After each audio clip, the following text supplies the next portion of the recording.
Hello my dear friends, I'm at Shamballa and about to give you a garden tour update. Much has happened, there's so much growth and change. Anyway, here we go. I'll take you through the nursery first. And we still have fruit trees to plant in the ground. And I'm still chipping away at it, bit by bit. We've got a little leafy greens garden in here which has just exploded. Got this stuff, this is my favorite leafy green. It's kind of like quite savory and spicy, but not too spicy. There was radish in here somewhere. And there's a big daikon radish, I think that is. Everything's really healthy. Got rocco, which is bolting. Some tomatoes have sprung up. Snow peas are getting big. In here is lettuce and spinach, and then we've got nasturtium and sweet potato and more nasturtium. This stuff is kind of taking over a bit. And heaps of rocket, and in here we've got a bit of bok choy. You can see the bees are having a good time on the flowers.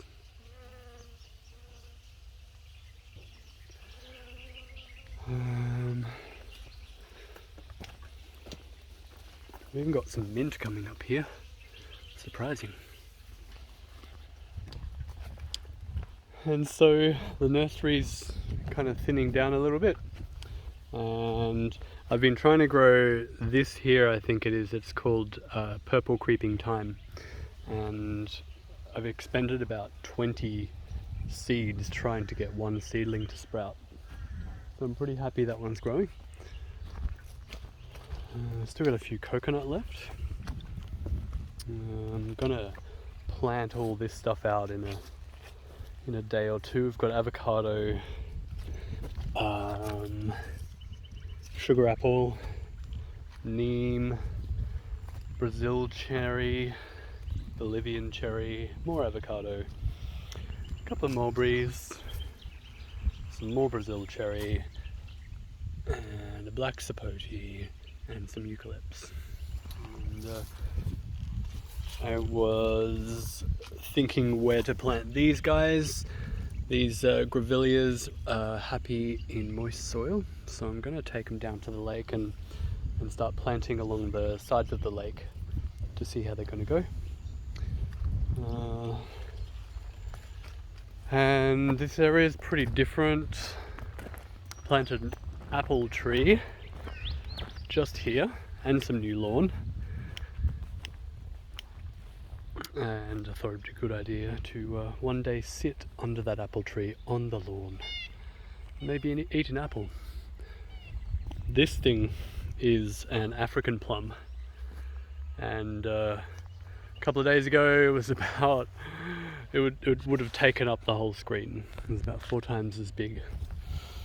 And the reason why I cut it back so harshly is because of this. Look at these spikes. They're tough, they're very sharp, and they sting for a long time after you've been stabbed with it. So I chopped it all down with the chainsaw and snips, and it took me a good half a day to get rid of everything. And I'm hoping that I've picked up all the spikes from the ground. Guess we'll find out when I go through barefoot next. This area we've just planted. This was all just mulch and dirt for a while, and we put heaps of fruit trees close together and planted the cover crop in between, and we're just doing something that's a little syntropic, like not fully syntropically committed, so to speak. Mulberry's doing really well. Look at that. We chopped those back right to this level a couple of months ago. more than a couple of months ago. Everything's so green. We've got heaps of pumpkin. There's about 15 pumpkins in the house, and we've got more growing. I reckon that guy is close to ready. More growing. That's the Kent or Jap, I think, and that's butternut. And we've got more butternut, but it looks like we've got a cross-pollination here. Looks like the butternut on the left-hand side has crossed over with the Kent. There's another pumpkin there. And so we've got pumpkins for days. He's a big guy. We've got another one over there, another one here. Pumpkins galore. And they just keep growing. Seems like there's no real season for these because new pumpkin leaves are growing. And I remember planting, I would just get seeds from our kitchen scraps and just walk around here and just stick pumpkin seeds in the ground. So that is a result of doing that up here. And we got all the pumpkins we can eat. Here's the syntropic patch. It's doing pretty amazing. Some of the plants have gone to seed. We'll walk up a couple of rows and see what's happening. So we've got mango here, and it looks like it's starting to flower. All the eucalypts, these were only, like a hand width high when we first planted them. And it's been about 3 months, I think. All the bananas, this guy was planted underground, so we didn't see any of his leaves. So he's sprouting up through the ground. Beetroot's coming up, all planted from seed. Lots of new leaves on everything, which means their roots have established and they're ready to grow. Another underground banana. And some of these I'm topping, some of these ones, and some I'm leaving to collect seed. And so when the seed's ready, I'll chop the stem and leave the roots in the ground. Snow peas, still producing peas, more than I can eat.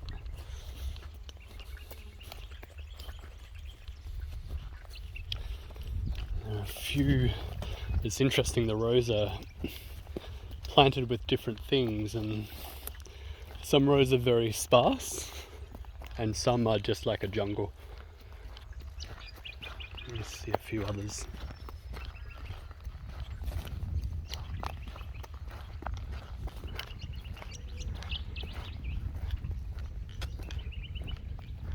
There we go. So we've got these little sticks here, got some mulberry, cassava, there's a grevillea, more of this mustard, pretty tasty. We've got wheat here, it's starting to seed. There's an avocado, plenty of leafy greens. Just the diversity in here. We've got some kale, some bok choy down there, some mustard, some wheat, I don't even know what this is, some kind of pea, all in like a foot of each other. And everywhere else there's sunflowers. There's a hog plum there. And it's like a rainforest.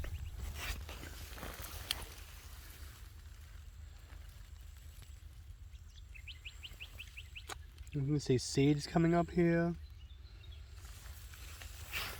Random things which are going to aim for the sun and also be protected by all the plants growing around them.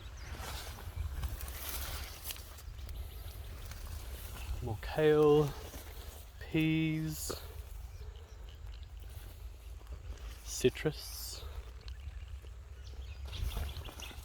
And the eucalypts, they're going to grow nice and tall, and we'll use those as as mulch, chopping and dropping.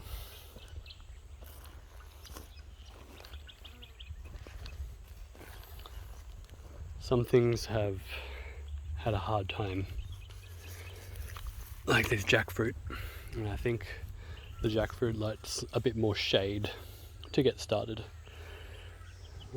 But it might come back, and maybe these little leaves are the start of it. Beautiful bok choy about to flower. Almost looks like a broccoli.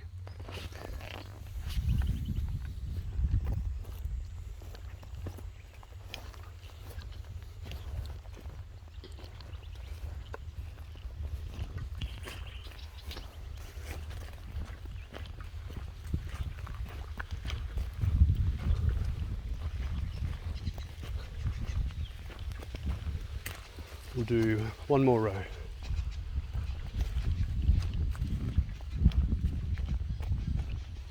Which one? This one.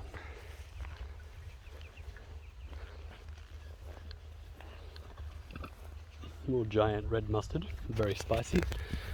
Got beetroot down there.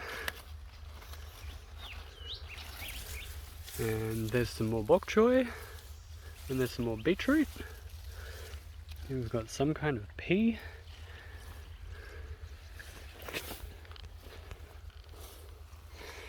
Got mustard.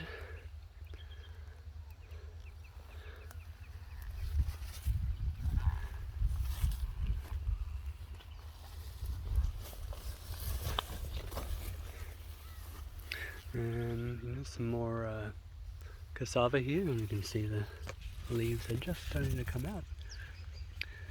And this, I haven't watered this patch for a good 2 weeks now, and it has rained a little bit today, but like, look under there.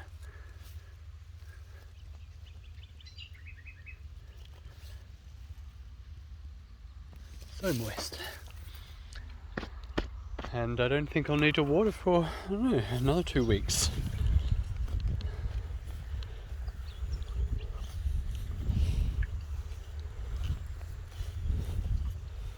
We've got I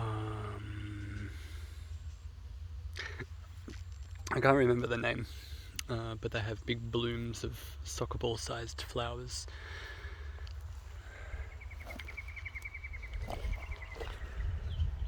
We've got new growth here. This I think is a guava. Lots of new growth. Look at all that. Oh yeah, cherry guava. There it is.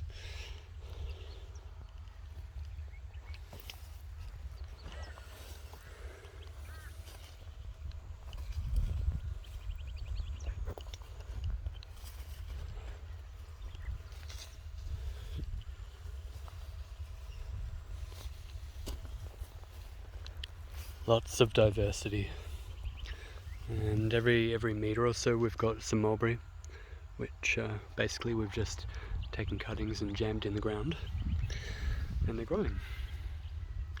Hi. Olive, mustard, wheat, nectarine, mulberry. Look at that. Very happy. Even fruiting already. 'Tis the season. We're just coming into spring-ish. Feels like spring.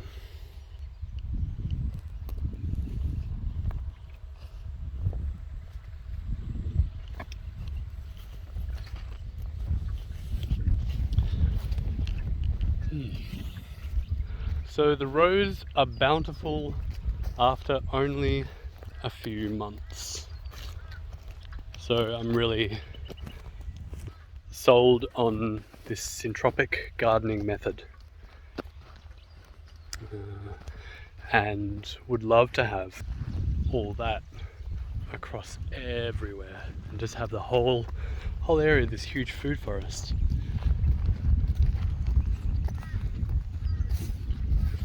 I've also been planting trees further up along the driveway. Unfortunately, they don't we won't be able to send a pipe all the way up. So I made a